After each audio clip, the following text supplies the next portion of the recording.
most listings are lost before you even walk in the door. So you have to know upfront what you're walking into. No surprises. If you can walk into a listing presentation with no surprises, there should be no reason you can't get it. The ultimate buyer converter is going to be about rapid response. The first to set the appointment is going to do the deal.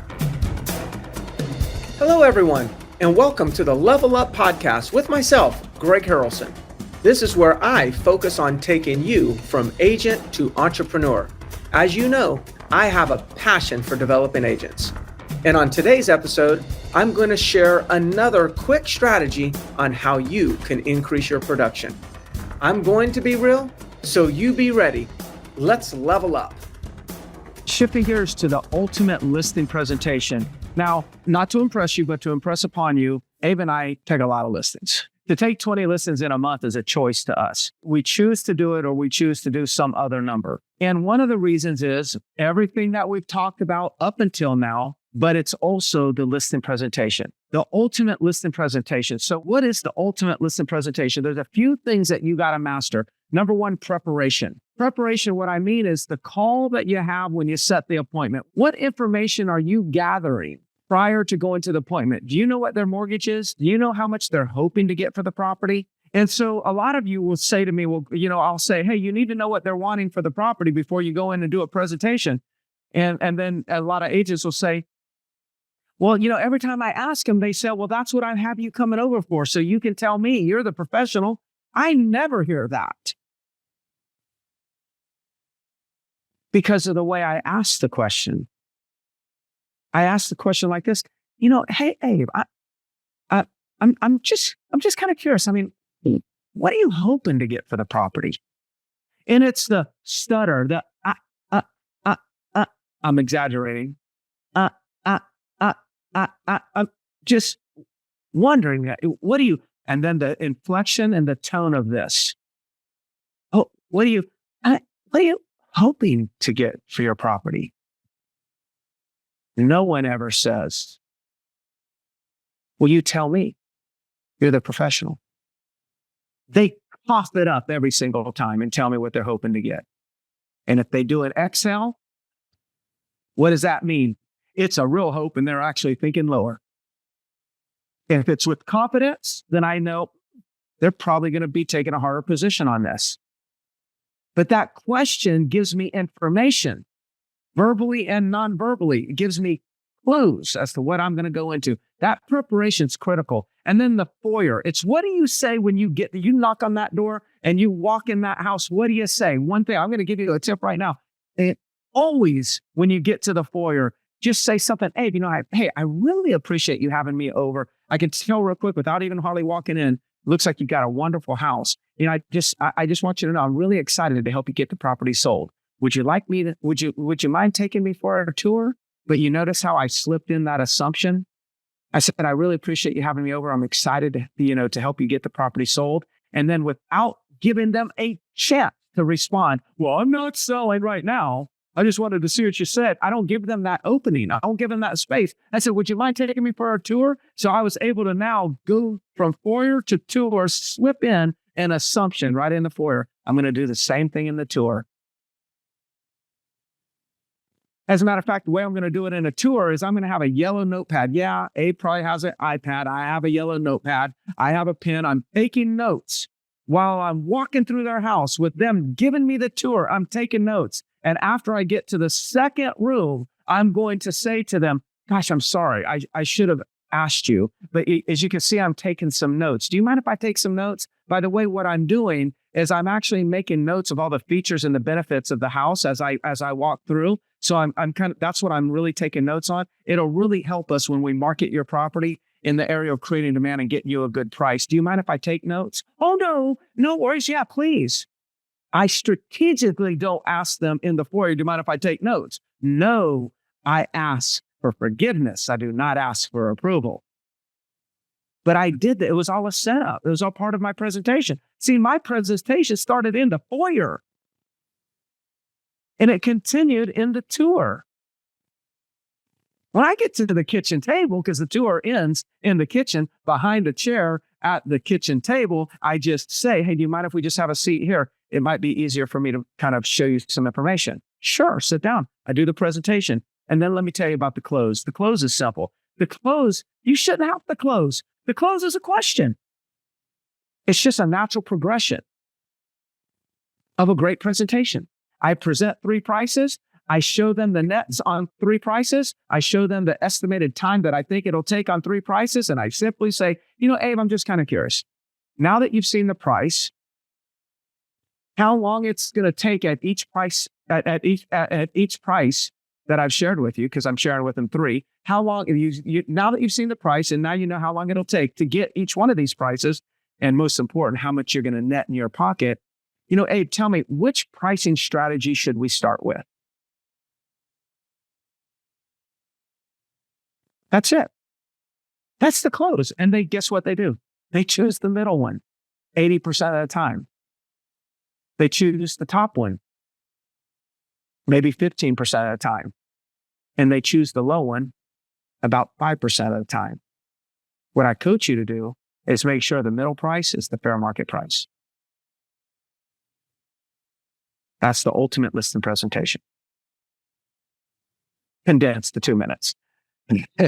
Yeah, you can't give that justice in 2 or 3 minutes. That just your listening presentation coaching call is amazing. Like you can't. There's no way you can replicate it in 2 minutes. But how do you get more listings? You make the listing presentation more predictable.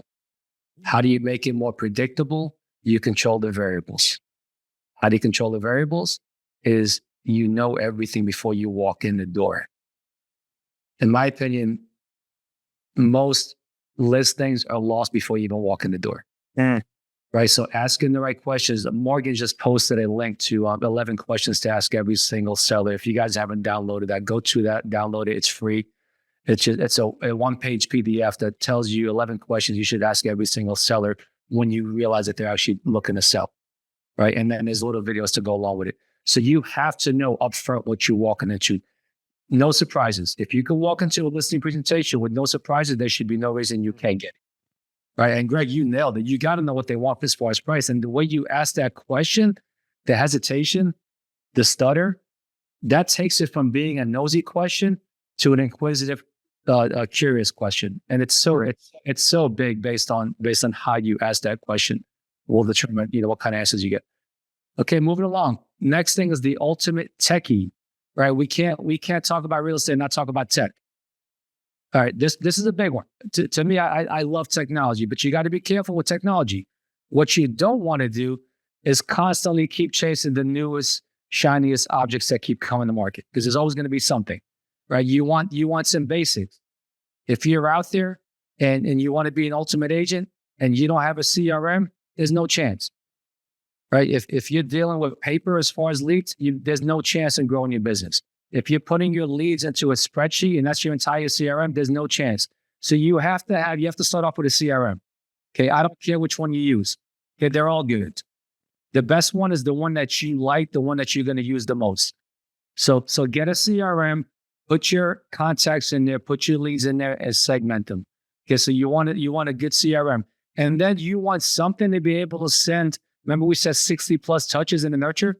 So you want some sort of program that sends out these things. So if it's a Real Geese, if it's a Sierra, Chime, whatever it is, you want something that you can actually send specific market reports to these property owners. So it's not just a generic, here's what the Myrtle Beach market looks like, right?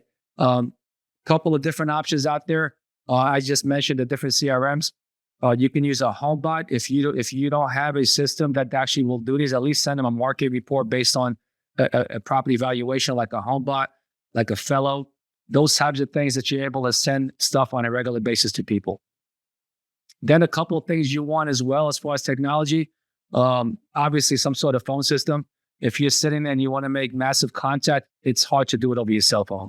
So get a nice phone system, whether it's a Kixi or whether it's a land voice, I think it's called, dial pad. There's multiple systems out there. Another thing that you want to be incorporating now is Chat GPT. You've got to be using Chat GPT. It's saving us so much time on whether you're writing a description for a listing, whether you're designing email templates or SMS templates or whatever. Something like a Chat GPT is going to work wonders for you. Change somebody. Is that you, Morgan? Change your life? Yeah, I mean, you gotta start using AI in some way, shape, or form. And then lastly, two more things. Something for your social media posting. Like you want some sort of platform, whether it's Hootsuite, Promo Republic, where you can sit there and spend a half hour a week and be able to schedule out your whole week social media post and be done with it, as opposed to every single day having to spend time on it. And then the last thing is something to keep your notes in, right? What you're gonna find is when you start making massive contacts, when you're talking to a lot of people, a lot of the conversations, a lot of the text messages, a lot of the stuff that you're going to find that you're sending out to people is somewhat repetitive, right? So save these things, have them in a place. If it's a Word document, great, it's a Word document, but have some, like an Evernote to me is great. I've been using Evernote for, I don't know, 15 years, where you're able to save stuff in there and be able to just copy and paste, right? That's about all you need. Everything else is just noise. If you just have those basics right there, that's about all you need to be able to be an ultimate agent in this market. That's awesome. So yeah, you do such a great job with tech. It's helpful for all of us. So that's good. Sorry, Greg, real quick. For social media, there's a question. Hootsuite, Hoot Suite, Suite is one good one. Promo Republic, Promo. Thanks, Morgan. Morgan just posted. That's Promo Republic is what I use. Got it. Well, cool. Well, we might actually get through this. Hey, we might get through this. I mean, this is like speed dating or speed something, but it's like, hey, we're getting there. And again, the next one here is the ultimate buyer converter. I think to be an ultimate agent, you got to have versatility, you got to have diversity, and be able to, go out there and make that buyer sale also, if that's what you want to do. So the ultimate buyer converter is one of the very, very important things. Again, let me explain that, but I just want to say, hey, please, really, if you think any of this information can help you, I just want to say there is zero chance that you could be involved with Abe and I in our group coaching program and it not change your world. Now, that was a big statement. And I'll repeat it proudly over and over again. So please, at least give us consideration. Check it out. There's no contracts. Check it out. Just go ahead and sign up for ASA, if you will, and give me a chance. Like, test me. See if I can change your business. Test Abe. The ultimate buyer converter. Look, the game has changed, but that's not a scarcity mindset. But the game has changed. It's a different world starting today, not starting in July. And you've heard this thing where people talk about, you got to win, speed to lead. No, I'm not, I don't even know if I'll probably say speed to lead at times in the future because it's just so deeply rooted in my subconscious at this moment. But when I thought of the ultimate buyer converter, I'm thinking rapid response. It's got to be rapid response. It's like, I see it, I got to react to it. And I need to get serious that when I go after and I have a rapid response and I don't get them on the phone, I've got to be committed to making 8 to 10 attempts in the first 48 hours. Like those are laws. Those are no longer strategies. Those are no longer tactics. Those are laws, like the law of gravity. You can't question it anymore. Those agents have to stop saying, yeah, but I wouldn't want anybody making 8 or 10 attempts on me. You're not the buyer.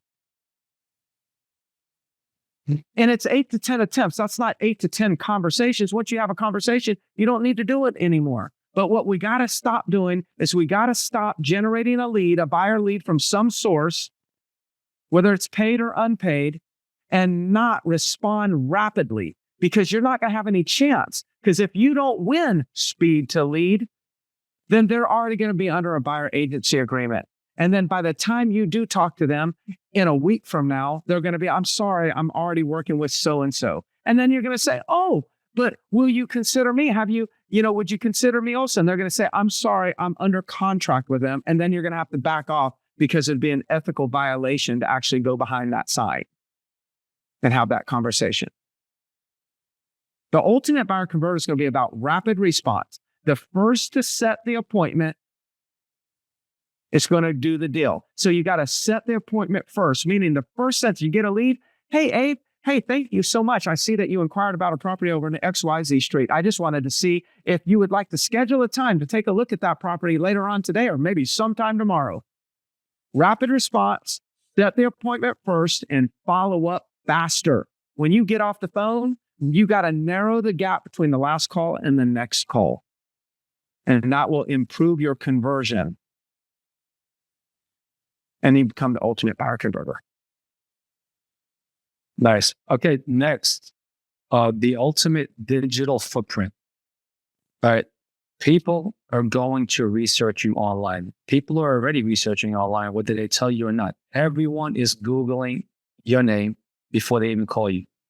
Okay, so the beauty is you can determine exactly what you want them to see, right? Based on what content you put out there. All right, so if they're Googling your name and they're seeing your social media posts, your Facebook posts of you out in a bar drinking, what's the likelihood of them hiring you? Okay, so this is an opportunity for you to put out the digital footprint that you want. Okay, the listing presentation or buyer appointment is going to start here by them researching you. So think of your brand. What do you want your brand to convey? What message do you want? And those are the kinds of posts, those are the kinds of videos you're going to be put out there. And everything matters. The color of your logo, the design, the fonts, everything should match across all platforms. From your social media to your YouTube video to everything should match. All right, so according to Inman, 85% of buyers and sellers want to work with a realtor who uses video. So if you're not doing video right now, you're selling yourself short. We're going to start seeing more and more people reach out to agents directly after they've researched them online. So if you want more come list me calls, if you want to set yourself up for the future to actually do a lot of business, then start putting content out there. I think there was another stat. This year, it's estimated that video content will make up 82% of all internet traffic. 82%, Greg. People are watching videos. Yes. All right. So start putting content out there. Start showing people perception is reality. Okay. And don't worry about like, okay, well, how good is a video? And does it have to be professional? Does it have to be perfect? It doesn't. Chances are they're not going to sit there and watch a whole video anyway. But when they Google Greg Harrelson and they see 300 videos on all different types of topics, do you think that they're going to believe that Greg's an expert in the market? The answer is yes. So start putting content out there, whether it's a blog, whether it's a video, whether it's a social media post. Just put as much as you can out there. Put yourself out there. Yeah, so important, Abe. So important. I mean, I did a video, and there's things I did a video, and you've done it also, like what I do to sell homes. And that video is embedded in my email signature. In other words, it's right there at my email signature, just so every time an email goes out from my work email, that video, there's a link to that video, and there's thousands and thousands of views. And if you think about it, that video is probably 9 minutes long. And let's just say that on average, people, watched 5 minutes of it. So if I took 5 minutes and I times that by, I think it's 16,000, but I'm only going to take, say, 6,000. That would mean there's 30,000 minutes has been watched of the one video of me, of what I do to sell homes. 30,000 minutes. So if I divide that by 60, there's been 500 hours. That's 500 hours of me making a presentation by creating one video. Can I tell you how many listens I've taken from it? Nope. Do I believe I've actually, my conversion has been better because of it? Yep. So you got to leverage yourself. What do I mean by that? I took 30 minutes to create the video, and I got over 500 hours of watch time. That's leveraging me. The last one, and we're going to make it. We're not going to make it. We're going to be 2 minutes after. But I do appreciate if anybody has to hang up right at the hour, then listen, I just appreciate the heck that you, out of you, for being here and allowing and sharing your time with Abe and I. So we're going to probably go over 5 minutes, and that's the maximum. The ultimate negotiator. There's a few things about negotiations that's important. Some of these you might think is basic, especially when I'm trying to explain this in a 2-minute period of time, when it's going to take me over an hour to explain the whole thing. But that is this. Mistakes that people make is somebody texts them, say, hey, I'm sending an offer. And then let's just say we're the listing agent. We get a text, hey, I'm going to send you an offer. If you could just look at your email and confirm that you got it. We get that all the time from agents, right? And then we drop what we're doing, like, oh, yes, got an offer. And then we open it up and we find out that the offer's a lot lower than we were hoping it would come in at. It doesn't matter. Let's say that it's a $500,000 list and it came in at $465,000. And we went for, like, in a 5-minute period of time, we went from, yes, got an offer, to, damn, this is a lowball offer. We've got to stop that. Let's not get excited that somebody told us we got an offer. And let's not get depressed when we find out it's significantly under full price. It starts there. That emotional roller coaster, though we don't want to admit it, transfers to the seller or the buyer if we're negotiating in the other way. So number one, you got to check up. You got to get a checkup from the neck up. That is, make sure you do not go through that roller coaster ride yourself, because you cannot prevent yourself from actually influencing your client if that's the roller coaster that you're on. So do not go through that. Do not present do never say to your seller, it's a low ball. Hey, we got a low ball. I know you're not going to take it. Do not do that. Say, hey, we got an offer. It's probably one that needs a little bit of work. We're going to have to put our heads together to figure out what our strategy is to get them to pay your price. But I'm telling you one thing, I sure am happy we're in the game right now to negotiate. That's how you present a low ball offer. Every offer is wonderful. Every offer is great. Because at the end of the day, let's just say it is low. And let's just say that you keep your head on straight and you tell your seller, hey, the offer's $465. And they say, never mind, that's too low. Just counter at full price, because that's what they do. Says, hey, look, that is an option. We can do that. But I tell you what, let me ask you this. If it would have come in at $480, what would you have countered at? Well, I probably would have countered at $490. Then let's go ahead and counter at $490. Yeah, but they're not going to come up with that. So give them an opportunity to say no. At the same time, give them an opportunity to say yes.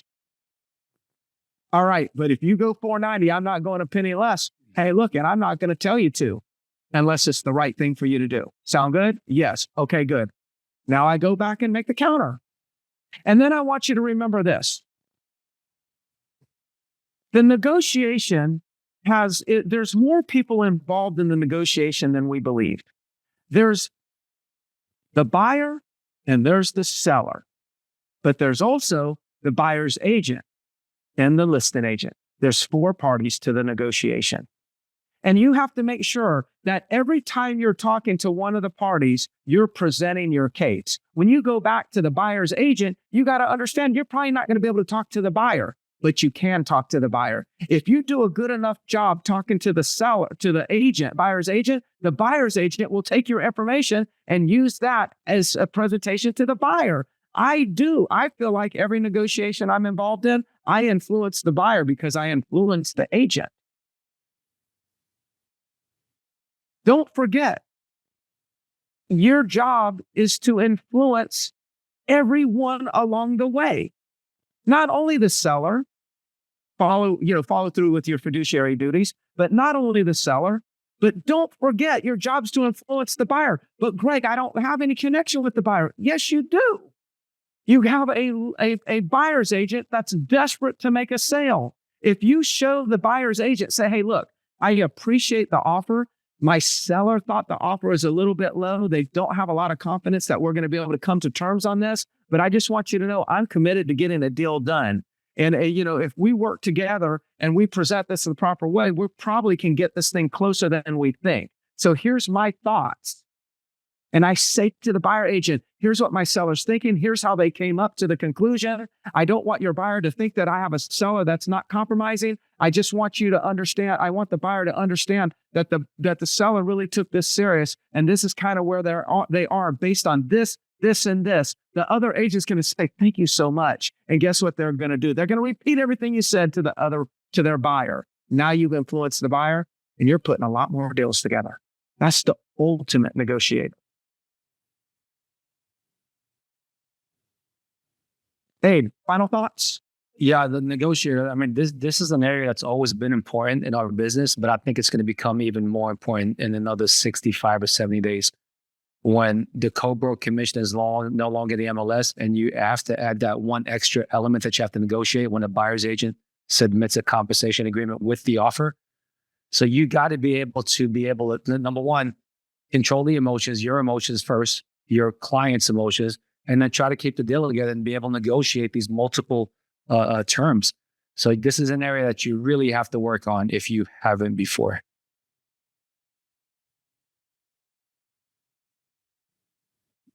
I agree. Yep. So here's what we have.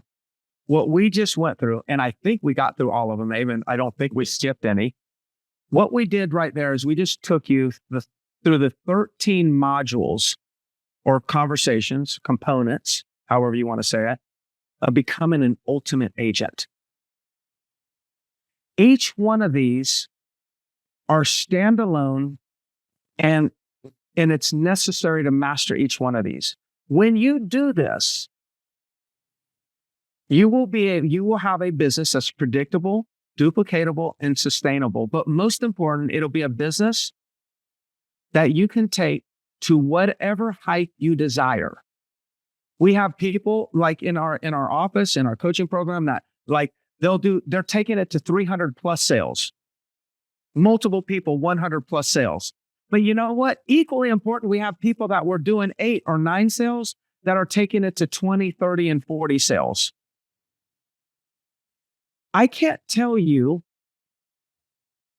how many sales you want, but what I can tell you is no matter how many sales you want to do, it's extremely possible.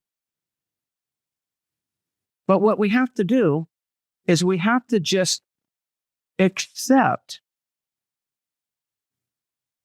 that a coach can help us get there. I have a coach. I've had a coach for 25 plus years. Greg, you are a coach. What do you need a coach for? Well, Michael Jordan had a coach. I guess I shouldn't claim that I'm Michael Jordan because I'm not. That's what it sounded like as I heard myself. I was like, well, I didn't mean to say that. But I didn't mean to say that. Like, none of us ever arrive. None of us are good enough to go without coaching. It helps us get further, faster. So I just hope that you'll consider, working with Abe and I. Abe, any final words? And we'll let everybody get out of here. Yeah, I mean, this 13-week program is a good way to kick off your business right now. If you need a little bit of a lift, if you're just new to the business or whatever it may be, we're into week 5 already. We're giving you guys $100 off a month for the next 3 months. So that's only $199 a month. You can literally sign up for 2 months. Okay, no commitment. Watch all 13. Watch an extra 100 videos if you wanted to. And if you don't see the value there, you can quit, leave. There's no contract or anything. So for $600, you'll be able to get through the whole program and then some. So and then one last thing, Greg, is that we didn't mention. On top of all of that, you actually have access to a number where you can text a question, any question, any challenge that you have, and either Greg or myself promise to respond to you within 24 hours. So anything that you need, you have that access to reach us. So that in itself is worth, can't even put a value on that. But would love to see you guys in the program. Would love to help you take your business to the next level.